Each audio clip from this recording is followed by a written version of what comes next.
గతంలో సిద్ధాంతపరమైన భావజాల వ్యాప్తి కోసం రాజకీయ పార్టీలు పత్రికలను పెట్టుకున్నాయి. వాళ్ళు నమ్మిన సిద్ధాంతాన్ని ప్రజలకు చేరవేయడానికి, చేరవేసిన సిద్ధాంతాన్ని ప్రజలలో సుస్థిరపరచడానికి ఆనాడు రాజకీయ పార్టీలు ఈ పత్రికలను పెట్టుకున్నాయి. కానీ ఈరోజు వింత పోకడలు వచ్చినాయి. చేస్తున్న తప్పులను కప్పిపుచ్చుకోవడానికి, సంపాదించిన సంపదను కాపాడుకోవడానికి, వాళ్ళని ప్రశ్నిస్తున్న వాళ్ళను సమాజంలో వాళ్ళ పట్ల అసహ్యకరమైన భాషను ఉపయోగించి వాళ్ళ ప్రతిష్టను దెబ్బతీయడానికి ఇవాళ రాజకీయ పార్టీలు కొన్ని పొలిటికల్ పార్టీ ఓన్డ్ మీడియా రావడం వల్ల ఈరోజు జర్నలిస్ట్ అనే పదానికి డెఫినేషన్ ఎత్తుక్కోవాల్సిన పరిస్థితి వచ్చింది. మేము నిర్వహిస్తున్న పత్రికా సమావేశాలలో సీనియర్లు కావచ్చు, జూనియర్లు కావచ్చు, వాళ్ళు అడిగే ప్రశ్నను బట్టి వాళ్ళు జర్నలిస్టులా లేకపోతే రాజకీయ పార్టీల కార్యకర్తలు జర్నలిస్టు ముసుగేసుకొని వచ్చి ప్రశ్న అడుగుతుండ్రా అర్థం కానంత అమాయకులు ఎవరు లేరు. ఈరోజు జర్నలిజం ముసుగులో కొన్ని రాజకీయ పార్టీలు వాళ్ళు నిర్వహిస్తున్న విధానం, వాళ్ళు చేస్తున్న ఆరోపణలు ఈరోజు సమాజం అంతా నిశ్చితంగా గమనించాలి. పాత్రికేయ మిత్రులకు నేను విజ్ఞప్తి చేస్తున్నా, మీరు డిఫరెన్షియేట్ చేయండి, వాళ్ళని వేరుగా కూర్చోబెట్టండి. వాళ్ళు మేము ఒక్కటి కాదని ఒక భావాన్ని ప్రజలకు కల్పించాల్సిన అవసరం ఉంది. ఈరోజు media, social media, digital media ఎవడు పడితే వాడికి మొత్తం పెన్ను పేపర్ ఇస్తే వాళ్ళు మొత్తం రాయలేడు, ఏబిసిడీలు మొత్తం రాయలేడు, వాడు కూడా నేను జర్నలిస్ట్ అంటాడు. ఏం జర్నలిస్ట్ అంటే నేను సోషల్ మీడియా జర్నలిస్ట్ని అంటాడు. మన పేరు పక్కనే జర్నలిస్ట్ అని పెట్టుకుంటాడు. అది మొత్తం వాళ్ళ ఇంటి పేరే అయినట్టు, వాళ్ళ తాతలు ముత్తాతల నుంచి జర్నలిజంలో పుట్టి పెరిగినట్టు జర్నలిస్ట్ ఎల్లయ్య, జర్నలిస్ట్ పుల్లయ్య అని పెట్టుకుంటారు. వాడు ఎప్పుడైనా జర్నలిజం స్కూల్లోనైనా చదివిండా లేకపోతే ఓనమాలు మొత్తం అన్నీ వస్తాయంటే ఆ రెండు రావు. జర్నలిజం అక్షరం ముక్క కూడా. ఒకప్పుడు ఈ రాజకీయ పార్టీలు సిద్ధాంతాన్ని పూర్తిగా నమ్మిన కార్డు హోల్డర్స్ అన్న జర్నలిస్ట్గా ఉండేటోళ్ళు, లేకపోతే జర్నలిజం చదివిన వాళ్ళు అన్న జర్నలిస్ట్గా బాధ్యతలు ఇచ్చేవాళ్ళు. వాళ్ళ పనితనాన్ని బట్టి వాళ్లకు బాధ్యత పెంచేవాళ్ళు. కానీ ఈరోజు అది ఏమీ లేదు. ఎక్కువ ఆవారగా రోడ్ల మీద తిరిగేటోడు, ఎక్కువగా తిట్లొచ్చినోడు, ఏదంటే అది మాట్లాడేటోడే ఈరోజు జర్నలిస్ట్ అనే ముసుగు తోడుకొని సోషల్ మీడియాలో అందరి పట్ల అసహ్యకరమైన భాషను ఉపయోగించే పరిస్థితులు వచ్చినాయి. అందుకే ఈరోజు రాజకీయ పార్టీ నాయకులుగా మేము మాట్లాడితే మీరు కూడా అప్పుడప్పుడు మాట్లాడతారు కదా సార్, మరి మీ సంగతి ఏందని అడుగుతారు. మరి అవతలలో అట్లా మాట్లాడితే సమాధానం ఎట్లా చెప్పాలో నాకు దారి దొరకడం లేదు. అందుకే నిజమైన జర్నలిస్టులు మీరు సెమినార్స్ నిర్వహించుకొని జర్నలిస్ట్ అనే పదానికి డెఫినేషన్ ఏందో డిఫైన్ చేయాల్సిన పరిస్థితి ఈరోజు సమాజంలో దాపురించింది.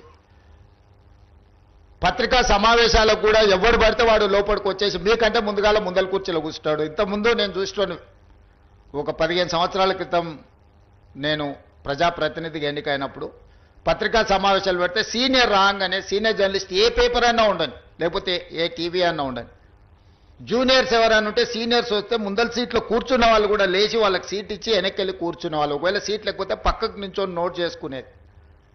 ఒక బాధ్యత, ఒక గౌరవం, ఒక మర్యాద. వాళ్ళ యాజమాన్యాలు ఎవరున్నా జర్నలిస్టుని ఒక గౌరవించుకునే పరిస్థితి ఉండే.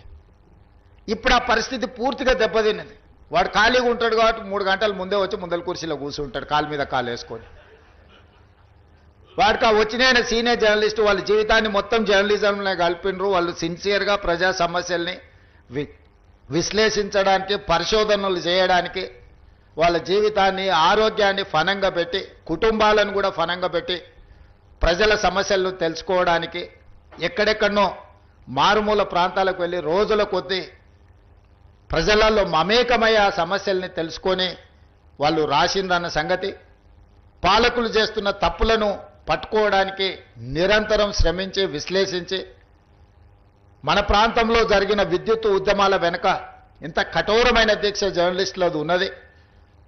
సరళీకృత విధానాలు వచ్చినప్పుడు ఆ సరళీకృత విధానాలు దేశ సంపదను పెట్టుబడిదారులు ఏ విధంగా కొల్లగొడతారని, ఆనాడు విశ్లేషించిన జర్నలిస్టులకు ఈరోజు వచ్చినోనికి వాళ్ళ గురించి ఓనమాలు కూడా తెలియని పరిస్థితి, వాళ్ళు వస్తే కనీసం కూర్చోమని చెప్పాల్సిన కనీస మర్యాద పాటించాలన్న ఇంగిత జ్ఞానం కూడా కోల్పోయిన వాళ్ళు ఈరోజు వచ్చి మేము పత్రికా సమావేశాలు పెట్టినప్పుడు ముందల వరుసలు కూర్చోవడం కూడా ధిక్కారంగా, మనమేదో లోకు అయినట్టు వాడేదో మన మీద పెత్తనాన్ని చెలాయించడానికి వచ్చినట్టు మన కళ్ళకు చూస్తుంటాడు. ఇంకా నువ్వు నమస్కారం పెడతలేవు, నన్ను చూసి తల ఉంచుకుంటలేవేందని. నాకైతే అప్పుడప్పుడు అనిపిస్తుంది దిగిపోయి పల్ల చెంపలు వలగొట్టాలని.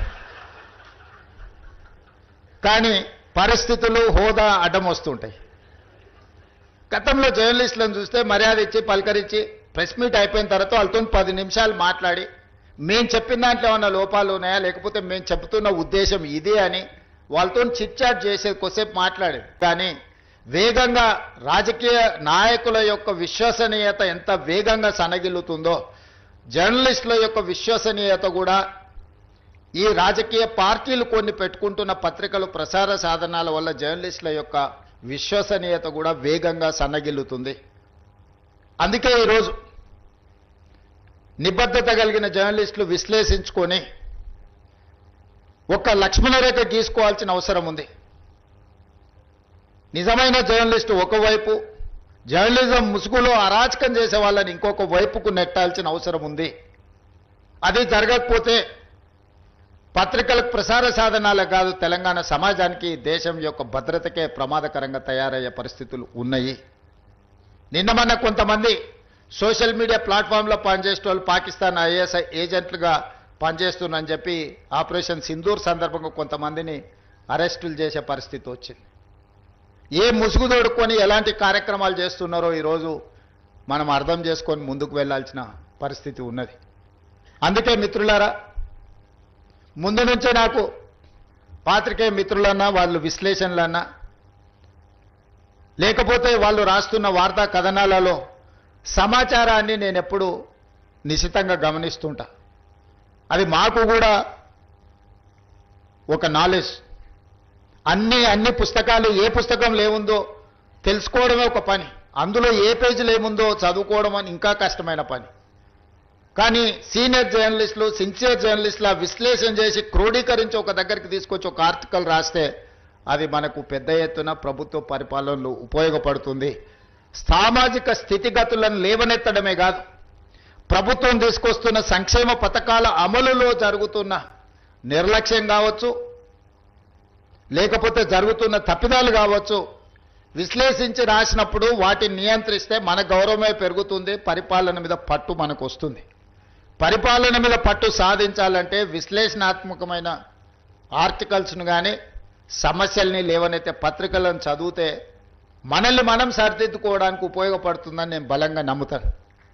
అందుకే ప్రజల్ని ఈ మధ్య గతంలో నిర్బంధాలు ఉండే నేను కమ్యూనిస్టు సోదరులను ఉప్పుతో పోలుస్తా. ఏ వంట ఏ మసాలాలు ఎన్ని పెట్టి వండినా ఉప్పు వేయకపోతే దానికి రుచి ఉండదు. మసాలాలు ఎంత గొప్పగానే కలపొచ్చు, నలభీమ పాకం వండే గొప్ప వంటగాడు ఉండొచ్చు, కానీ ఆ వంటలో ఉప్పు లేకపోతే దానికి రుచి అనేది రాదు. ప్రజా సమస్యల మీద కూడా ఎర్రజెండా కనిపించినప్పుడే ప్రజా సమస్యల్ని పరిష్కరించడానికి ప్రజలకు ఒక విశ్వాసం. అది మేము ఎన్ని చెప్పినా వీళ్ళు అధికారంలోకి రావడానికి ఆలోచన చేసి చెప్తున్నట్టు ఉన్నారని అనుకుంటారు. కానీ కమ్యూనిస్టులు చెప్తే ప్రజలకు ఒక నమ్మకం, వీళ్ళు చెప్తున్నారంటే ఏదో కొంచెం విషయం ఉన్నట్టే ఉంది అని. కమ్యూనిస్టులు అధికారంలోకి తేవడానికి పనికొస్తారో పనికిరారో నేను విశ్లేషించలేను, కానీ ఉన్నోన్ని దించడానికి మాత్రం 100% పనికొస్తారు. ఉన్న వాళ్ళని దించడానికి కమ్యూనిస్టులు ఎప్పుడూ ముందులో ఉంటారు, తప్పులు చేసేవాళ్ళు. సో అందుకే తప్పులు జరగకుండా పరిపాలన అందించాలనేది నేను చాలాసార్లు ప్రైవేట్ సంభాషణలలో చెప్తూ ఉంటా. నేను నిజం చెప్పకపోయినా సరే కానీ నేను అబద్ధం చెప్పను అని. నిజం కొన్నిసార్లు కొంతమందికి ఇబ్బంది కలిగించవచ్చు, లేదా నేను చెప్పే నిజం కొంతమందికి అనవసరమైన సమాచారాన్ని ఇచ్చే అవకాశం ఉంటుంది. కానీ నేను ఎప్పుడు కూడా నా ఏ ఉపన్యాసమైనా, ఏ విశ్లేషణ అయినా, ఏ సందర్భం వచ్చినా రేవంత్ రెడ్డి ఈ అబద్ధం చెప్పినని ఇప్పటి వరకు ఎవరు నన్ను విశ్లేషించలేదు. నిజం అనేది ఒక భాగం. నేను రాజకీయాలకు వచ్చినప్పుడు నేను స్పష్టంగా నిర్ణయించుకున్నా, అబద్ధాల ప్రాతిపదిక మీదన అబద్ధాల పునాదుల మీద మన రాజకీయ భవిష్యత్తును నిర్మించుకుంటే అది ఏదో ఒక రోజు కూలుతుంది. అబద్ధాలు అనేటివి ఎల్లకాలం నడవవు. దిగిపోయిన నాయకుడు మాత్రం చెప్పేవన్నీ అబద్ధాలే, నిజాలుగా భ్రమలు కల్పించేంత గొప్పగా అబద్ధాలని చెప్పగలిగిన నాయకుడు. అందుకే కమ్యూనిస్టులను కూడా మొత్తం నాదే బాధ్యత పత్రిక నడిపించేది, అసలు మీరు ఏం చేయాల్సిన పర్లేదు మొత్తం నేను చూసుకుంటా అని చెప్పాడు. అట్లా చెప్పిండంటేనే అనుమానించాలి. ఎందుకంటే బాగా నమ్మిస్తే మోసం చేయడం అల్కగా అవుతుంది. నమ్మకం అనేది లేకుంటే మోసం అనేదే ఉండదు.